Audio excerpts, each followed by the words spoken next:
हम श्लोक नंबर 13 कर चुके थे।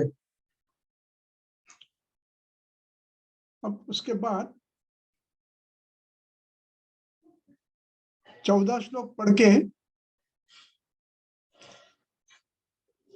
प्रारंभ करेंगे। बीच में 15 से लेकर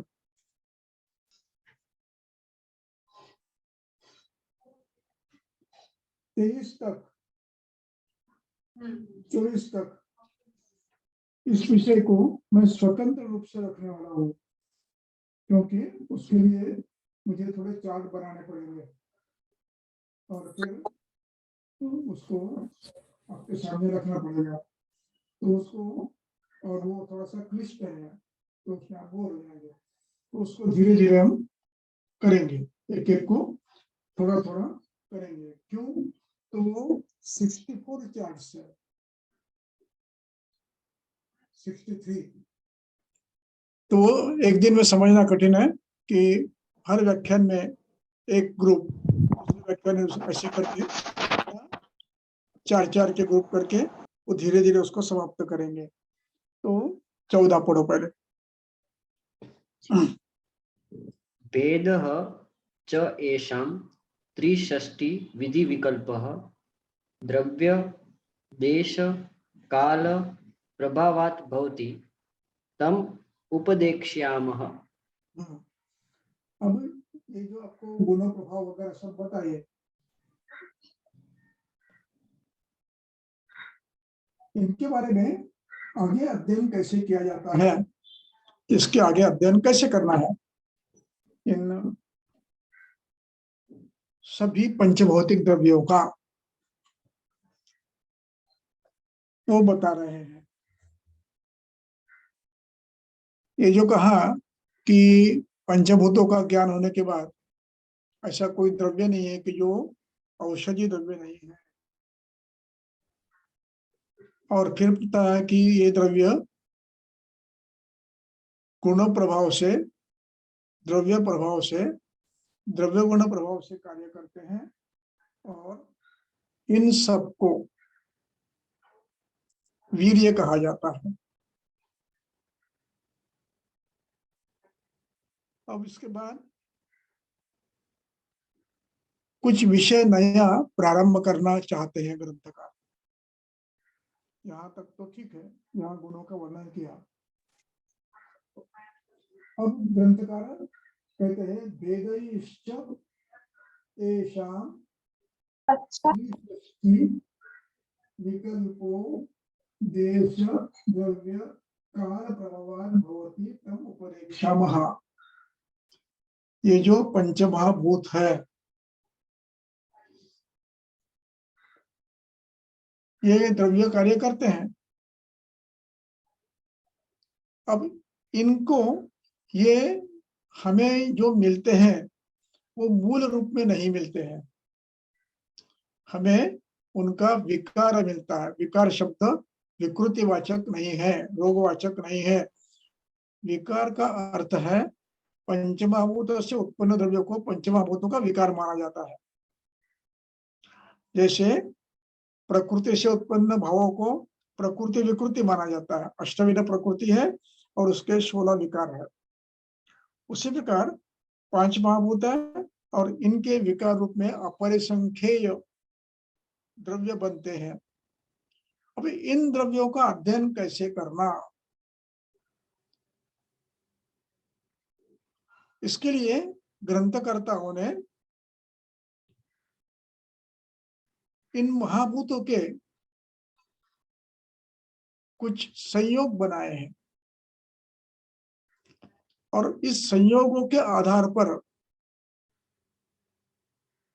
रस का ज्ञान करा लिया, और उसके आधार पर फिर द्रव्यों के गुणधर्म निश्चित करने के प्रयास किया। मैं अभी ये उद्देश्य बता रहा हूं, संक्षेप में, विस्तार में इसको आगे बताऊंगा। इसलिए इनके जो भेद आगे हम करने वाले हैं वो कैसे होते हैं। भेदश्च भेदः च, येषाम षष्ठी है, त्रिषष्टि विध विकल्पो, त्रिषष्टि यानी 63 इनके विकल्प बनते हैं। और ये सब विकल्प क्यों बनते हैं? द्रव्य, देश, काल, प्रभावात भवति। अब यहाँ पर देश प्रभाव से, प्रभाव शब्द सबको लगाना है, द्रव्य प्रभाव से, देश प्रभाव से, काल प्रभाव से भवति पंचमी, इसको विधान तंत्रोक्ति कहते हैं। क्रम और सबको प्रभाव लगाना। तो तम उपदेक्षामः, अब यहाँ पर उसकी टीका बड़ी महत्व की है, वो हम पढ़ेंगे। संप्रति पढ़ो, संप्रति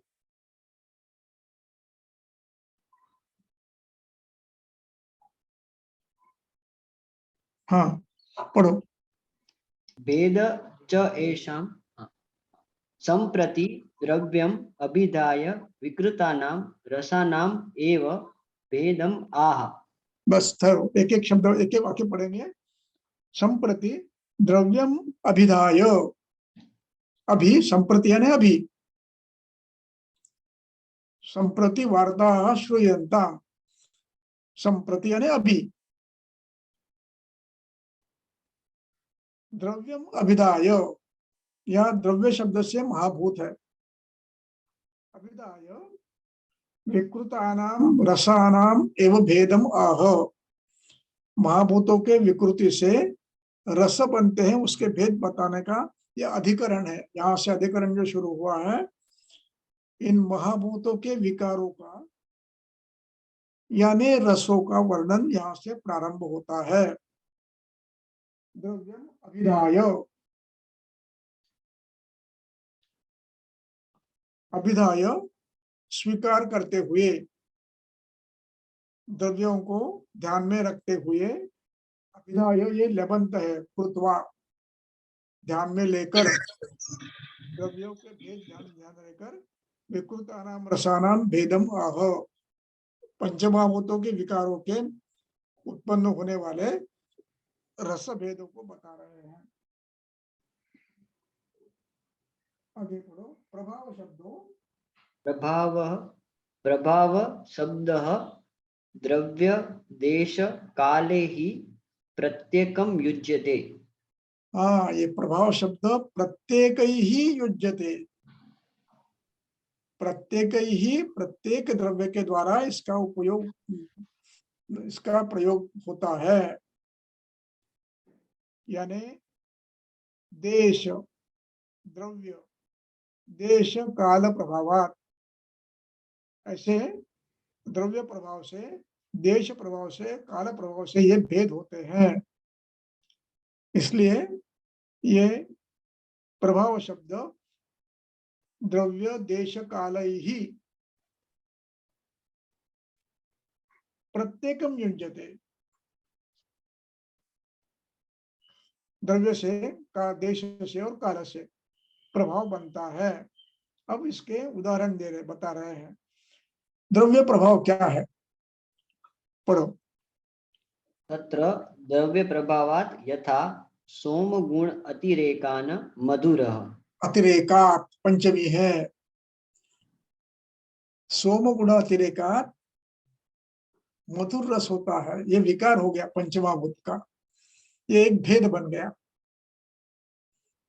आगे देश प्रभावात् यथा हिमवती द्राक्षा दाड़िम आदीनि मधुराणि भवन्ति अत्र अन्यत्र अन्यत्र अन्यत्र म्लानि इत्यादि। देखिए देखिए, अब देश का प्रभाव कैसे पड़ता है, द्रव्य संगठन पे देश प्रभाव कैसे पड़ता है। हिमालय में उत्पन्न होने वाले द्राक्षा मधुर हो गए, दाड़िम मधुर हो गए, और वही द्राक्षा, वही दाड़िम अन्य देशों में मधुर अम्ल हो गए। अन्य कहीं अन्यत्र जाओगे तो अम्ल हो गए। ये प्रभाव होता है देश का। इस देश भेद से, द्रव्य भेद से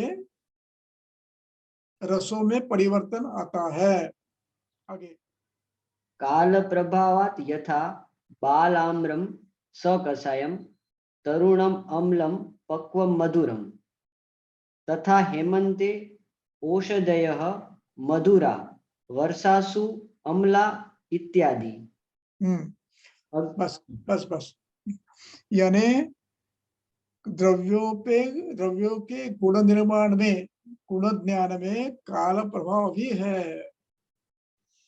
वो कैसा है? बाल आम्र कषाय होता है, कशैली होती है, कैरी, और तरुण अम्र अम्ल होता है, और पक्व अम्ल मधुर होता है। ये काल का परिणाम है। उसी प्रकार हेमंते औषध्यो मधुरा, हेमंत ऋतु में औषधि मधुर होती है। वर्षासु अम्ल विपाकी होती है। इस प्रकार अब ऋतुओं में औषधियों की महाभूत बदलते हैं, महाभूतों का आधिक्य बदलता है। ग्रीष्म में वायु और अग्नि यानी कटुरस बलवान होता है। इस प्रकार ये द्रव्यों में, एक ही रस में, एक ही द्रव्य में परिवर्तन आता रहता है। वही अम्ल अन्य काला का परिणाम, अन्य देश का परिणाम होकर अम्ल होंगे या मधुर होंगे। काला का अनुसार थोड़ा सा किंचित किंचित बदल उसमें भी होगा। इस प्रकार ये प्रभाव होता है। अब इसके बाद आगे पढ़ो। वर्षासु अम्लः, हो गया। औषध्यो वर्षासु मधुरा वर्षासु अम्ला इति। आगे अग्नि संयोगादयो, अग्नि ये अन्य, पढ़ो। अग्नि संयोगादयोः ये अन्य रस हेतवः ते रस, हाँ ते, हाँ अपि पढ़ो। काले द्रव्ये वा अन्तः भावनीयाः। हाँ, अब अन्य भी भाव है। अग्नि इसमें रखना, धान्य के इसमें रख देना, धान्य वस्तु रख दो, पक जाती है। जैसे मदन फल, धान्य में रखना है, पक जाता है, गंध बदलता है, रस बदलता है। इस प्रकार बाकी जो संस्कार है ये काल में आ जाते हैं, अंतर्भाव उसका हो जाता है। इन सबका वो प्रभाव होकर रस में, द्रव्य में, देशांतर में, कालांतर में रसों में परिवर्तन आता है। मधुर है, कहीं अम्ल बनेगा, कहीं मधुर अम्ल बनेगा, कहीं मधुर कषाय बनेगा। ऐसे परिवर्तन आता है। इसलिए देश, द्रव्य, काल और अन्य संस्कारों का विचार भी आपको करना है। हो गया। जी तो सर। रस के निर्मिति में ये परिवर्तन आता है। अब आगे अगला श्लोक। स्वादुः अम्ल आदि भी योगम शेषे ही अम्लादयः पृथक् यान्ति हाँ, पंचदश एतानि द्रव्याणि अब त्रिरसायन। अब यहाँ से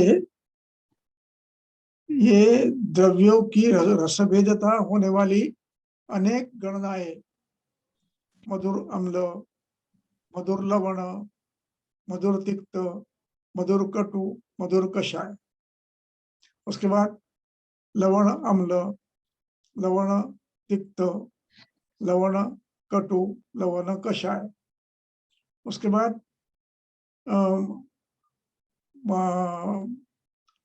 अम्ल के साथ अम्ल लवण, अम्ल तिक्त, अम्ल कटु, ऐसे इनके भेद ऐसे 2 के, 3 के, 4 के, 5 के ऐसे भेद बनकर वो 364 होते हैं।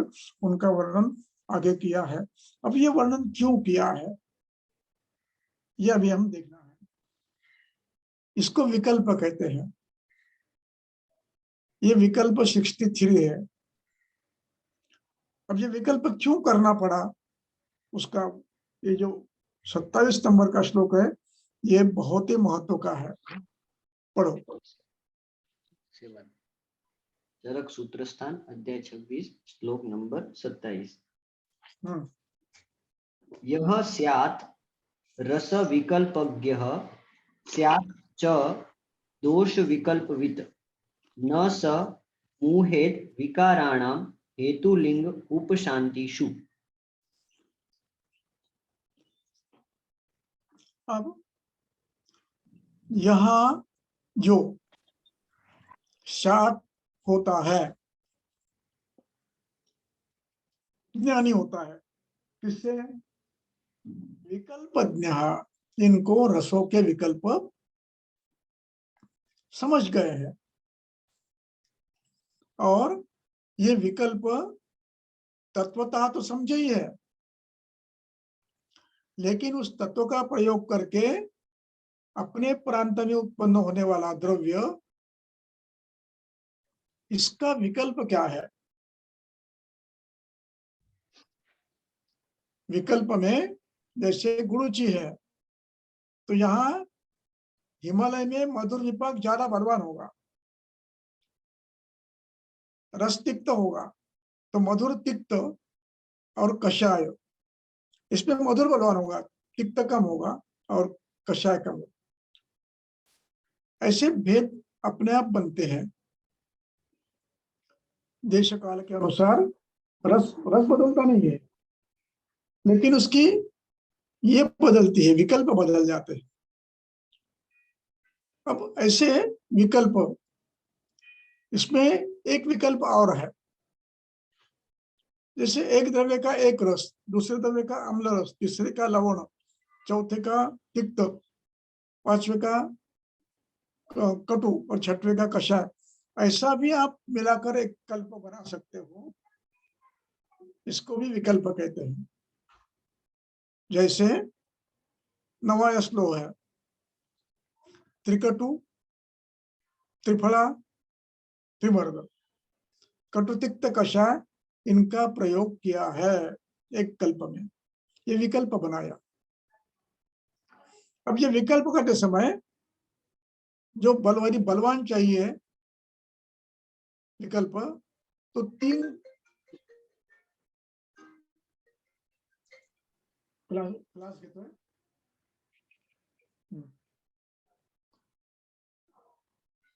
यदि आपको बलवान चाहिए तो आप एक एक कल्प, कषाय बलवान कषाय के लिए आप एक द्रव्य, बलवान कटु के लिए दूसरा द्रव्य, बलवान तिक्त के लिए तीसरा, ऐसा भी कर सकते हो।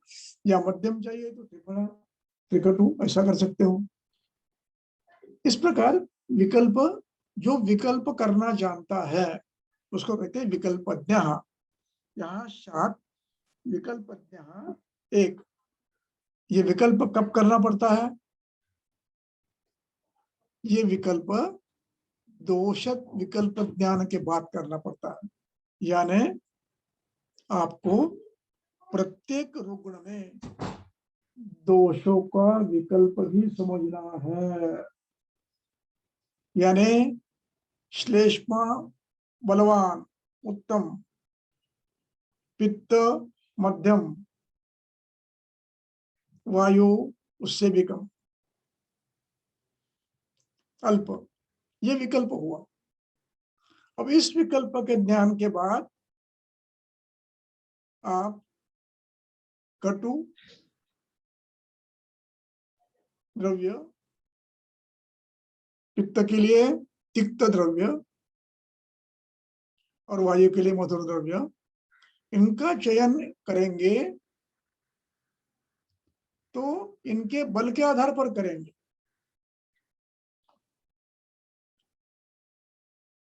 ये दोषों का विकल्प है।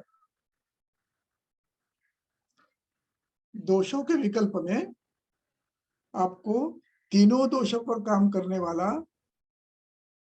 बलवान कटु, मध्यम तिक्त मधुर और से उससे कम बलवान मधुर, ऐसा संयोग शमन के लिए आपको स्वीकारना पड़ेगा। इसको कहते हैं विकल्प। ऐसे विकल्प भी दोषों के विकल्प भी 64 है।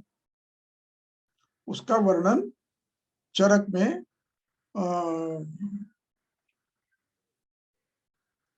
एक मिनट अध्याय निकाल कर बताता हूँ।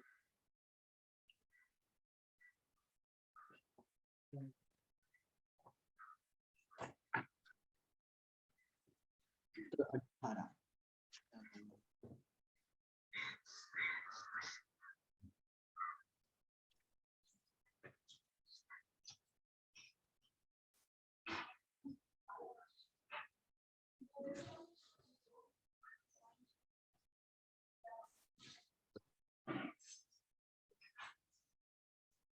ये अत्यंत शीर्षक कितना अध्याय है? 70 17 श्लोक, हाँ, श्लोक नंबर 41 41। हाँ, ये देखिए यहाँ पर ये विकल्प का वर्णन है। मैंने इस पर पूरा व्याख्यान मेरा इंस्टीट्यूट ऑफ आयुर्वेद में उपलब्ध है। इनका वर्णन मैंने पृथक पृथक किया है ये विकल्प का। ये अब देखिए श्लोक 45 पढ़ेंगे। 42 45 ठीक है। संसर्गे नव शस्त्र नहीं 145 ओनली 45।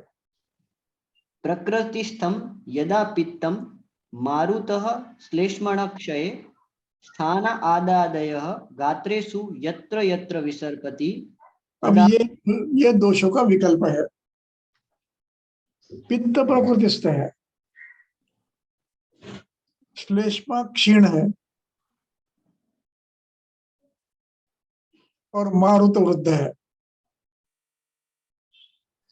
मारुत +3, श्लेष्मा नॉर्मल +1,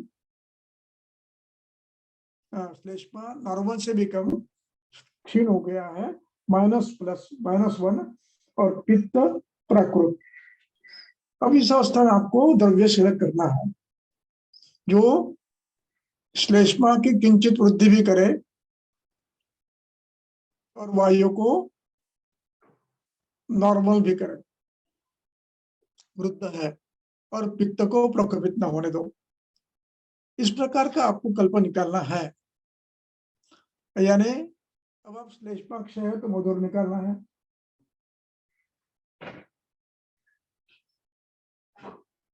और मारुत क्षय करने के लिए मधुर ही चलेगा आपको। इसलिए यहाँ मधुर द्रव्य से चिकित्सा आप कर सकते हो। तीन दोषों की अवस्था भिन्न है। पित्त प्राकृत है, मारुत वृद्ध है, श्लेष्मा क्षीण है। तो श्लेष्मा क्षय करने के लिए आपको मधुर चाहिए, वात को शमन करने के लिए मधुर चाहिए, और पित्त को प्राकृत अवस्था में रखने के लिए आपको योग्य मात्रा में आहार लेना चाहिए। जब तक ये साम्यावस्था में नहीं आते हैं तब तक आपको पित्त को संभालना है। इस प्रकार आपको वात वृद्धि, श्लेष्म क्षय ये विकल्प मिला, और इस विकल्प के लिए द्रव्य चयन करना पड़ा आपको मधुर उष्ण। मधुर उष्ण दोनों के लिए चाहिए, ये विकल्प है। ऐसे अब देखिए इसी अध्याय में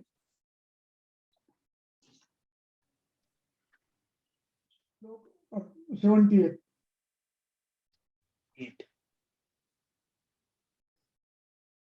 गुरु स्निग्ध अम्ल लवणानि अतिमात्रां समस्नतां नवम अन्नं च पानं च निद्राम आस्य सुखानि च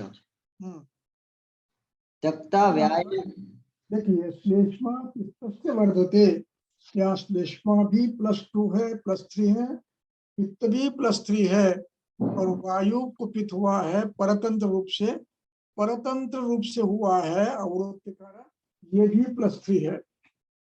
अब तीनों को संभालना है आपको। विकल्प श्लेष्मा +3, पित्त +3, वात प्रकोप परतंत्र रूप से +3। अब आपको इसकी चिकित्सा वायु की नहीं करनी है क्योंकि वो परतंत्र है, तो आपको चिकित्सा श्लेष्मा पित्त की करनी है। अब श्लेष्मा पित्त को आपको व्यत्यास से चिकित्सा करनी पड़ेगी, या तो द्रव्य ऐसे निकालना पड़ेगा जो श्लेष्मा का क्षय करे। अब उसके लिए आपको कटु तिक्त कषाय चाहिए, तो इस पे आप तिक्त कषाय को बलवान रखेंगे, कटु को थोड़ा रखेंगे। शुरू में कटु को ज्यादा रखेंगे, तिक्त कषाय को रखेंगे। जब श्लेष्मा क्षय हो जाएगा तब आप तिक्त कषाय को बढ़ाएंगे, यानी प्रारंभ करते समय आप कटु बलवान, तिक्त कषाय मीन थोड़ा सा। इस प्रकार से आप विकल्प के आधार पर द्रव्य का चयन करेंगे, यानी कटुरस ढूंढते हुए भी आप क्या करोगे, साथ में उसमें अनुरस के अन्य इसमें थोड़ा सा तिक्त भी हो, कषाय भी हो, ऐसा कटु द्रव्य आपको स्वीकारना पड़ेगा जो कटु है और तिक्त कषाय भी है। इस प्रकार आपको द्रव्य निकालना पड़ेगा। यहाँ 2 दोष बलवान है, तो ऐसी अवस्था में पहली चिकित्सा श्लेष्मा को ध्यान में रख के करनी है, इसलिए कटु बलवान तिक्त कषाय। उसके बाद ऐसा एक द्रव्य न मिला तो एक कटु लेंगे, एक कटु द्रव्य लेंगे आप चित्रक, और दूसरा लेंगे आप सौम्य कषाय और सौम्य तिक्त, जैसे अपना नागरमोथा, गुड़ूची कषाय है, तिक्त है, मधुर है, कम है, ज्यादा नहीं है। इस प्रकार आप 2 द्रव्य इकट्ठे करेंगे, यानी एक कटुरस का चित्रक या शुंठी ऐसे द्रव्य चयन करेंगे या त्रिकटु करेंगे, और साथ में लेने के लिए विकल्प आप गुड़ूची, नागरमोथा इसका प्रयोग करेंगे। इस प्रकार आपको विकल्प करने पड़ते हैं, इसलिए आपको विकल्प होना चाहिए। कैसा विकल्पज्ञ? दोषों का विकल्प भी जानता है और रसों का विकल्प करना भी जानता है। Is it clear, getting now? समझ रहे हैं मैं क्या कर रहा हूं? इसको कहते हैं रस विकल्प और दोष विकल्प। यही बात विमान स्थान में बताई है। विमान स्थान के पहले अध्याय का पहला पन्ना निकालो।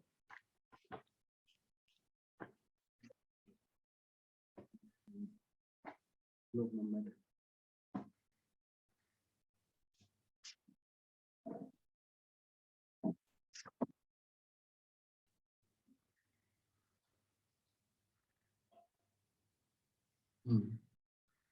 श्लोक नंबर 6।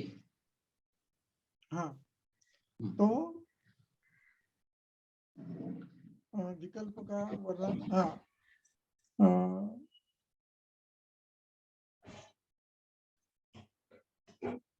देखिए पहला, हाँ श्लोक नंबर 6 पढ़ो। दोषम एकैकम तत्र दोषम एकैकम त्रयो रसा जनयन्ति त्रयः च उपशमयन्ति तद यथा कटु तिक्त कषाय वातं जनयति मधुरम्ल लवणः तु एनं शमयन्ति कटु अम्ल लवणा पित्तं जनयन्ति मधुर तिक्त कषायाः ते एनं शमयन्ति मधुर अम्ल लवणाः श्लेष्माणां जनयन्ति कटु तिक्त कषायाः तु एनम समयन्ति। अब ये रसों के एक दोष की कल्पना है। अब जहाँ दो दोष है, यहाँ पित्त भी है और श्लेष्मा भी है, तो श्लेष्मा के लिए कटु तिक्त कषाय लेंगे, और पित्त में देखो मधुर तिक्त कषाय है। तो आप तिक्त कषाय मधुर अल्प मधुर तिक्त कषाय, जैसे मंजिष्ठा, अनंत मूल, उसी अच्छे तरीके से चयन करोगे तो ये तिक्त कषाय आएंगे। और कटु तिक्त के लिए आप त्रिकटु या चित्र ऐसे पर निर्माण कर सकते हो। इस प्रकार ये कल्पना आपको करनी आनी चाहिए। अब 7 पढ़ेंगे, 7 पढ़ो। रस दोष सन्निपाते तु ये रसा ये ही दोषे ही समान गुणाः समान गुण भूयिष्ठा वा भवन्ति ते तानः अभिवर्तयन्ति। बस इतना काफी है। आहार में आपके एक रस है जो विधि विपरीत कर रहे हैं, आप विधि युक्त नहीं कर रहे हैं, विधि विपरीत कर रहे हैं। ये रसा यही दोष ही समाना, जो रस आपने लिया है वो जिन दोषों के समान है, दोषों के गुणों के समान है, समान गुणिष्ठा भवति ते तान अभिवर्धयन्ति, वो उन दोषों को बढ़ाएंगे। जैसे कटुरस आप लोगे तो कटुरस उष्ण गुण है, पित्त को बढ़ाएगा, रुक्ष गुण है, वायु को बढ़ाएगा रुक्ष गुण से। अब एक ही द्रव्य ने विकल्प कर दिया, उष्ण गुण से पित्त बढ़ाया और रुक्ष गुण से वायु बढ़ाया। अब ये विकल्प बन गया। अब इसके लिए आपको स्निग्ध वायु के लिए और पित्त के लिए शीत, ऐसे घृत का प्रयोग करना पड़ेगा विकल्प। अब विपरीत गुण भूयिष्ठा वा शमयन्ति अभ्यस्यमानाः, इसके विपरीत घृत है जो मधुर भी है, शीत भी है, वायु को भी शांत करता है, पित्त को भी शांत करता है। इसलिए यहाँ विकल्प में आपको घृत का चयन करना है। इसलिए एवं एतद व्यवस्थित है तो शक्तम उपरिष्यन्ते रसाना, इसलिए 6 रसों का वर्णन हमें यहाँ पर विकल्प रूप में किया है। और ये विकल्प जो जानता है वो उत्तम चिकित्सक बनता है।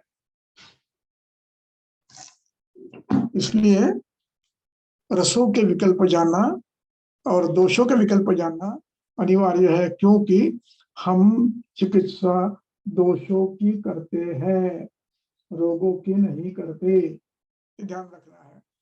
अब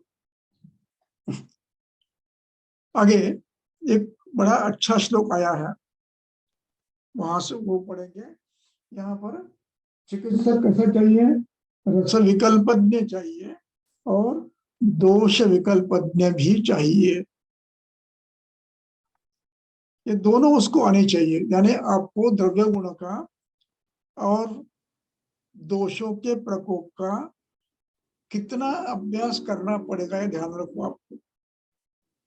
आपको हेतु के आधार पर दोषों के विकल्प का ज्ञान करना है,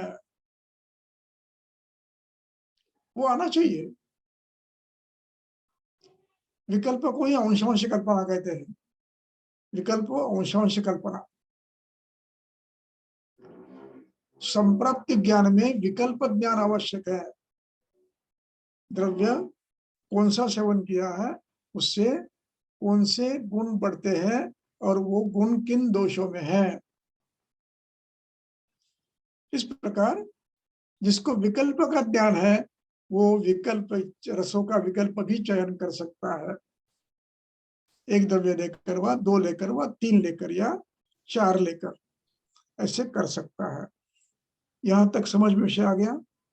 रसज्ञ, रस विकल्पज्ञ और दोष विकल्पज्ञ होना चाहिए चिकित्सक। चिकित्सक केवल कल्पज्ञ नहीं। कल एक मुझे श्लोक पूछा था किसी ने, वो यो तो रोगम अविज्ञाय, रोग जानता नहीं है लेकिन औषधि ज्ञान है, औषधि विकल्प का ज्ञान है, रोग नहीं जानता, उसको सिद्धि नहीं मिलती, उसको सिद्धि यदृच्छा मिलती है। इसलिए चिकित्सक को हेतु के आधार पर दोष विकल्प भी समझना है और उसके अनुसार रस विकल्प भी चुनना है। ये आयुर्वेद का बेस है चिकित्सा का। अब हम आगे जाएंगे, अगला श्लोक पढ़ेंगे। मूल अध्याय चरक सूत्रस्थान अध्याय 26 श्लोक नंबर 28। हाँ पढ़ो। व्यक्तः शुष्कस्य च आदौ च रसो द्रव्यस्य लक्ष्यते, विपरेण अनुरसः रसः नास्ति हि सप्तमम्। ये श्लोक बहुत ही महत्वपूर्ण है दो दृष्टि से। एक, यहाँ पर ये बिना तंत्र युक्ति लगाए आप समझ ही नहीं सकते।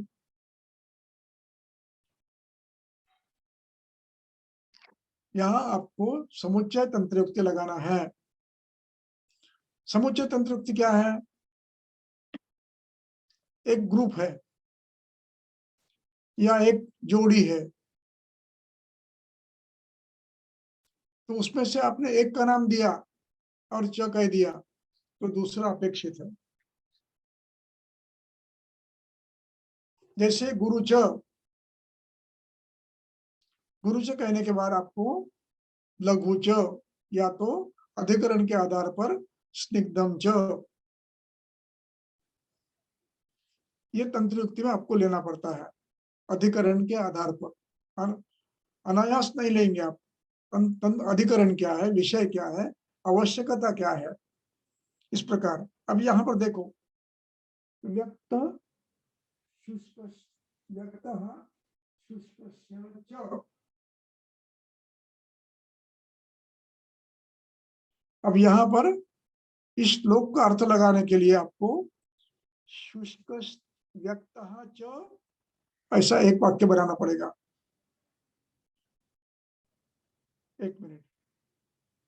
हाँ, व्यक्त, ये शब्द अलग है, शुष्क आदौ च, ये दो शब्द को च लगाना है। व्यक्त ये अलग विशेषण है। तो शुष्क आदौ च, अब शुष्क च इसका अर्थ कैसे लगाओगे? शुष्क की जोड़ी कौन सी होती है? दूसरी आर्द्र। शुष्क आर्द्रस्य च, आदौ च उसकी जोड़ी क्या है? अन्ते च। आदौ च अन्ते च शुष्के च आर्द्रे च व्यक्तः रसः द्रव्यस्य लक्ष्यते। द्रव्य का रस दो पद्धति से होता है व्यक्त। एक तो पहले होता है या तो अंत में होता है, शुष्क में होता है और आर्द्र में होता है। तो इसको व्यक्त होने वाला रस कहते हैं, व्यक्त रस इसका नाम है। जैसे पिप्पली आर्द्रा कटु है, मधुर है, शुष्का कटु है।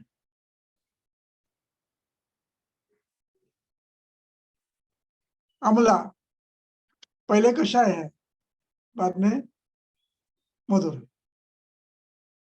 इस प्रकार व्यक्त रस, जो जो रस, द्रव्य का रस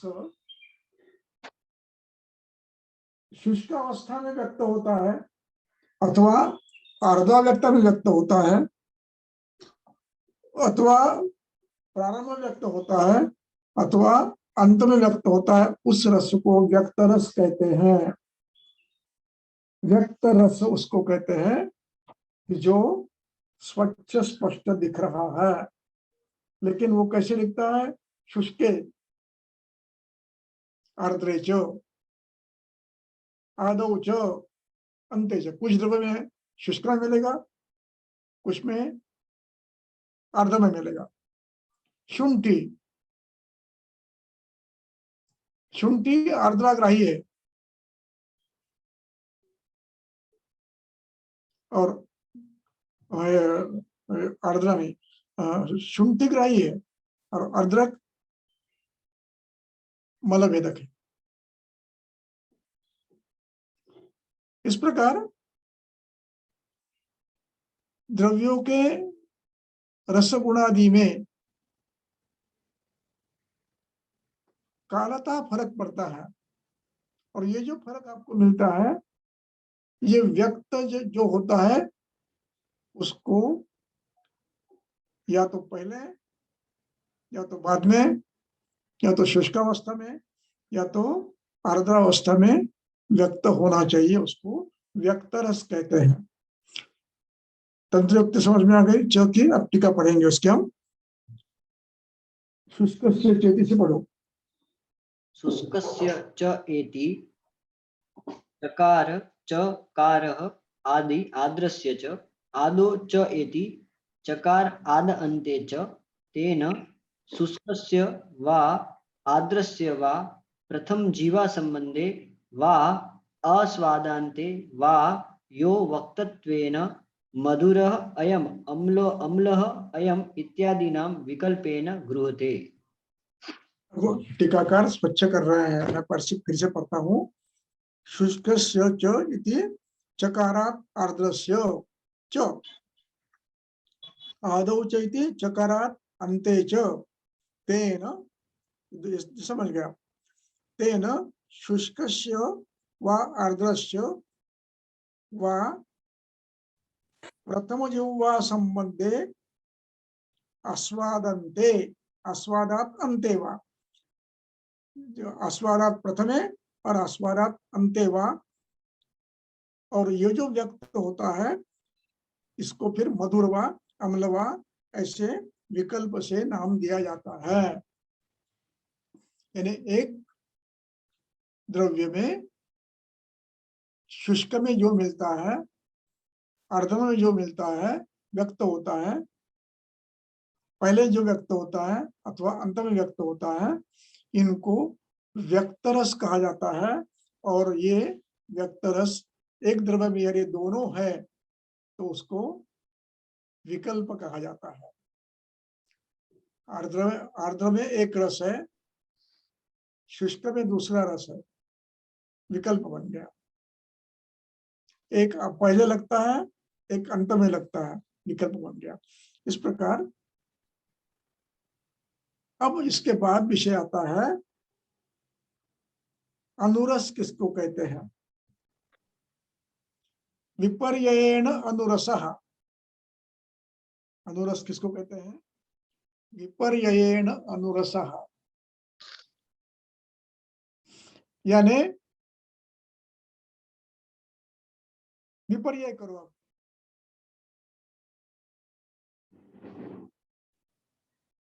विपर्ययेण अनुरसः, इसकी टीका पढ़ेंगे।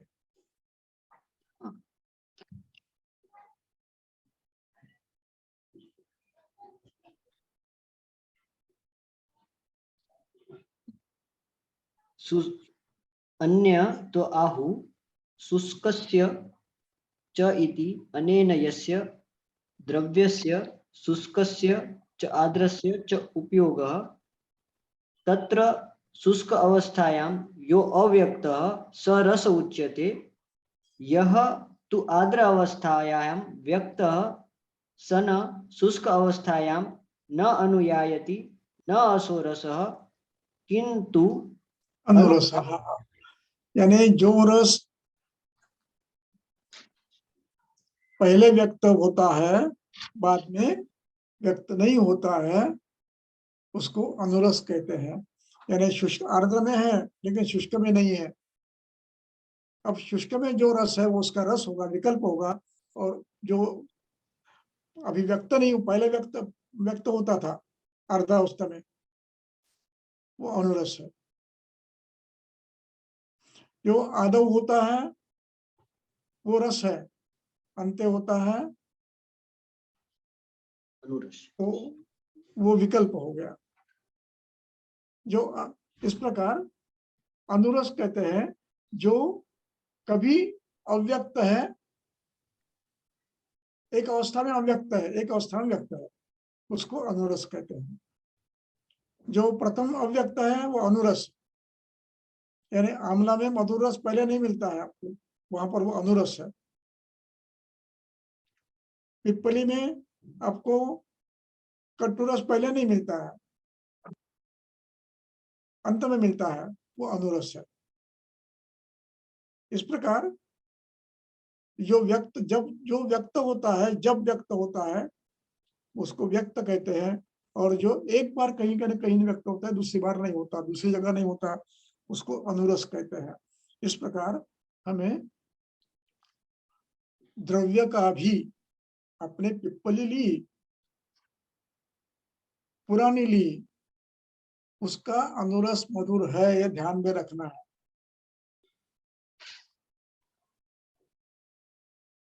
उसका मधुर रस है, ये ध्यान में रखना है। इस प्रकार जो आंवले में अंत में मधुर रस व्यक्त होता है, और जो पहले व्यक्त हो चुका है अब व्यक्त नहीं हो रहा है, वो भी अस्तित्व में है, वो अपना कार्य करेगा, अनुरस है। इस प्रकार रसों का विकल्प जानना है। अनुरस रस दोनों का अध्ययन करते हुए आपको वो जानना है। इतना ही है कि शुष्क अर्ध में जो रस व्यक्त नहीं होता है वो सौम्य होता है। इस प्रकार प्रत्येक द्रव्य का हमें ज्ञान होना चाहिए, उसमें कितने रस है और कौन सा अनुरस है। इस प्रकार यहाँ पर यह विषय समाप्त होता है गुणों के विकल्प का। अब इसके बाद द्रव्यों के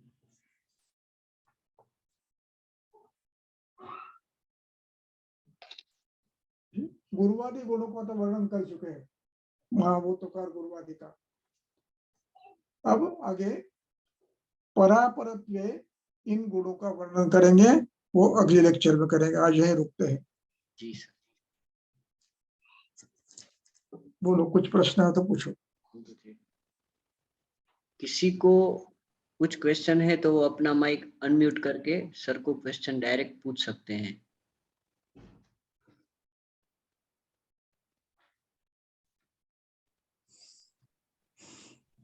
हेलो, प्रणाम सर।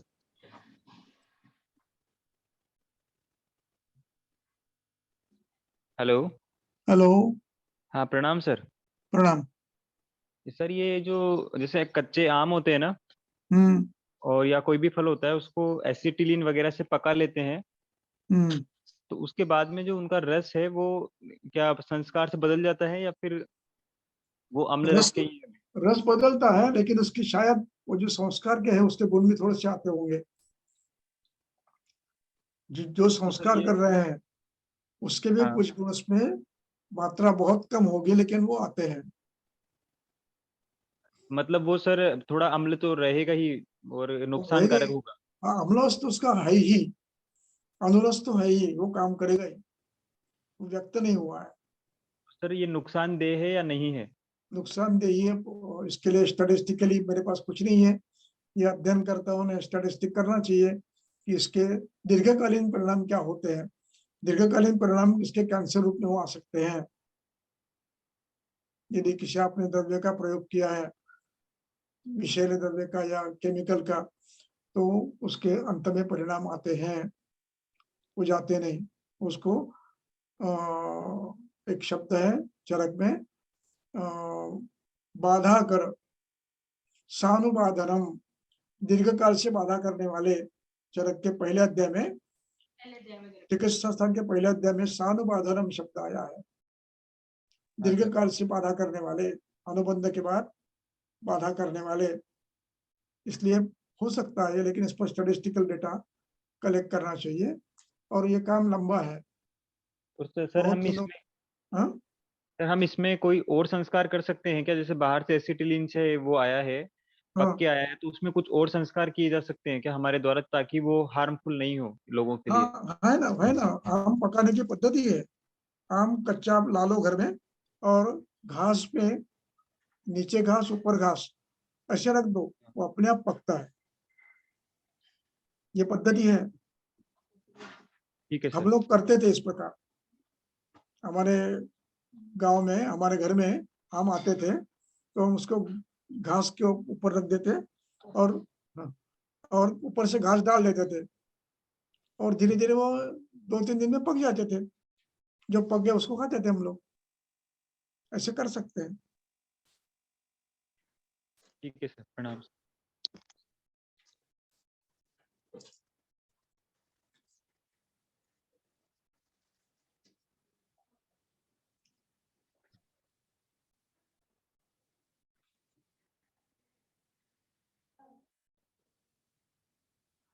और किसी को प्रश्न है तो पूछ सकते हैं।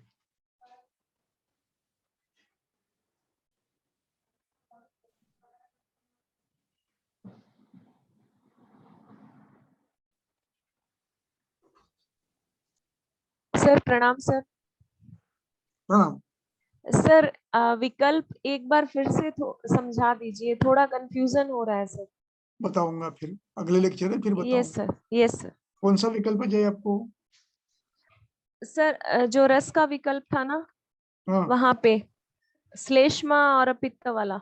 अच्छा, वो विकल्प है, यानी उसके रसदोष विकल्प चाहिए। Yes sir. ठीक है, बताऊंगा।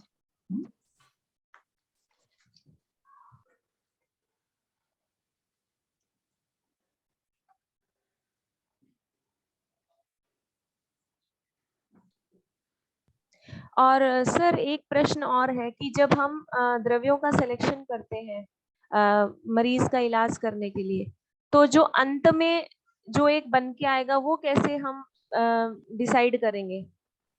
जैसे 4 द्रव्य लिए तो अंत में हम कैसे डिसाइड करेंगे कि इसकी चिकित्सा कैसे करनी है? जैसे नहीं, अगर एक मिनट, प्रश्न फिर से पूछो।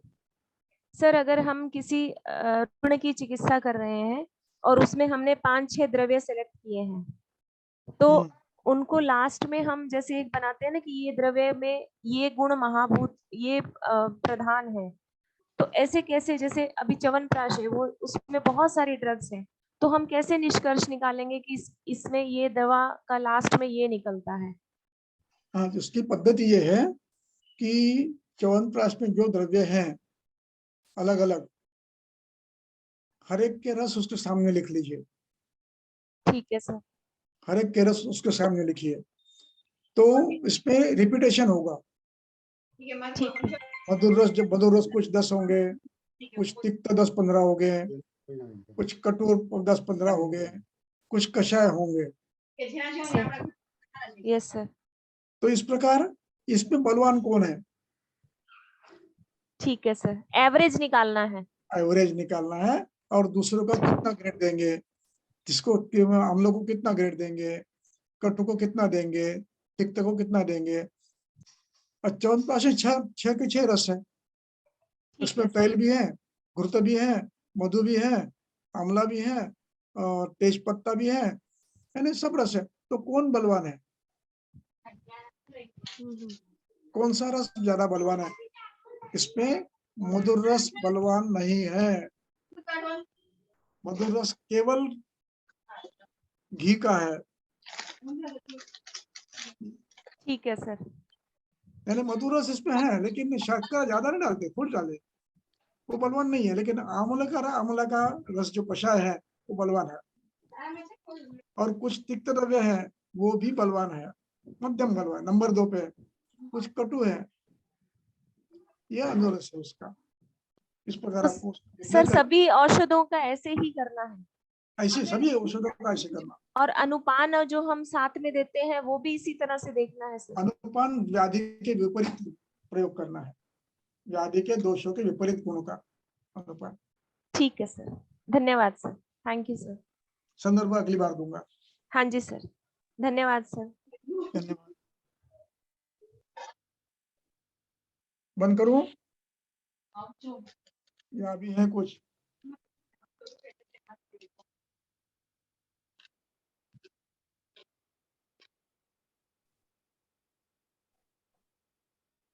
करो।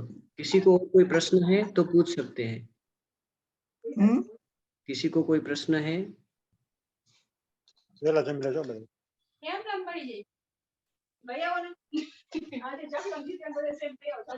कुछ अभी प्रश्न नहीं है।